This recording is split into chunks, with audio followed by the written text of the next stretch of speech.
علی رسولہ الکریم اما بعد بسم اللہ الرحمن الرحیم۔ معزز و محترم ناظرین، آپ کی خدمت میں حاضر ہو کر عرض یہ کرنا ہے کہ اس وقت مسلمانوں کے بالعموم اور اہل سنت کے حالات بالخصوص مخدوش ہیں، اور عالمی سطح پر آپ دیکھیے تو جو کچھ فلسطین میں ہو رہا ہے وہ آپ کے سامنے ہے، کوئی ڈکی چھپی بات نہیں ہے۔ کشمیر ہے، اس کے علاوہ مسلمان ظلم کی چکی میں پس رہے ہیں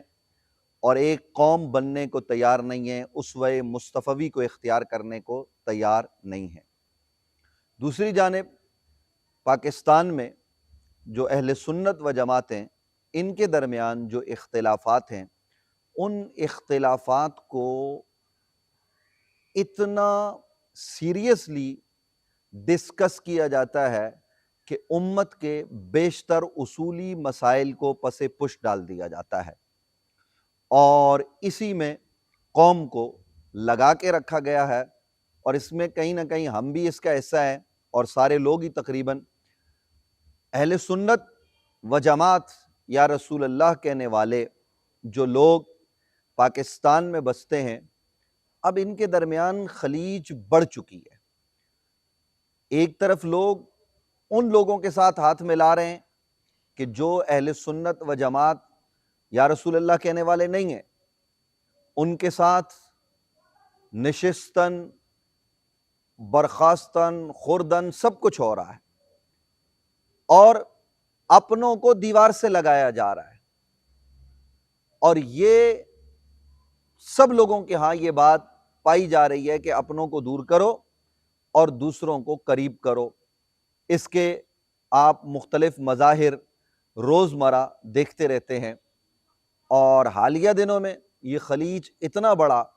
کہ لوگوں نے ایک دوسرے کو گالیاں دینی شروع کر دی، حالانکہ قرآن مجید فرقان حمید تو یہ تعلیم دیتا ہے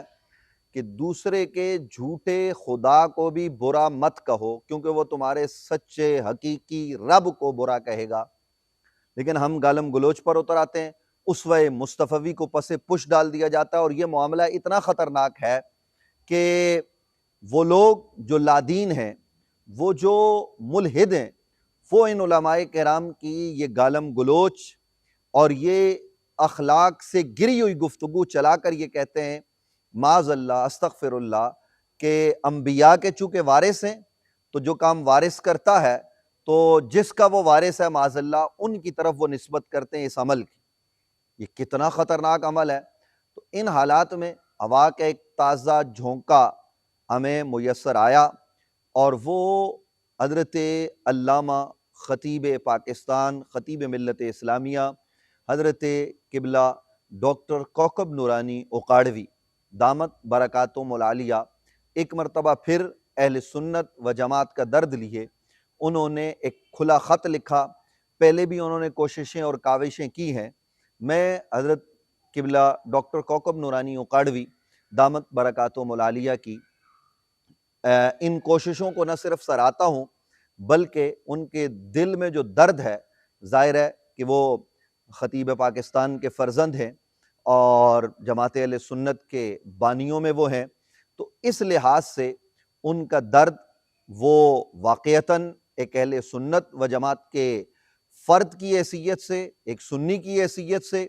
وہ درد ہر سنی کو بھی ہونا چاہیے، لیکن انہوں نے یہ ذمہ داری محسوس کی، اور اس ذمہ داری کو محسوس کر کے انہوں نے ایک کھلا خط، ایک تحریر جو ہے وہ عوام اہل سنت علماء و مشائخ تک بھی پہنچائی ہے۔ اور دوسری طرف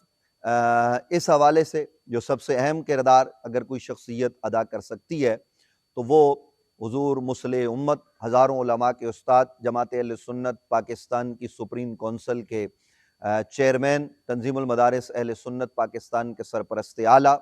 حضرت مصلح امت شیخ الحدیث پیر طریقت رہبر شریعت حضرت علامہ پیر سید حسین الدین شاہ صاحب دامت برکاتہم القدسیہ کی ذات والا صفات ہیں، اور اس کے ساتھ ساتھ جماعت اہل سنت پاکستان کے امیر محترم حضرت علامہ پیر طریقت رہبر شریعت پیر سید مظہر سعید شاہ صاحب کاظمی دامت برکاتہم العالیہ، اور اسی طریقے سے اہل سنت و جماعت کی دیگر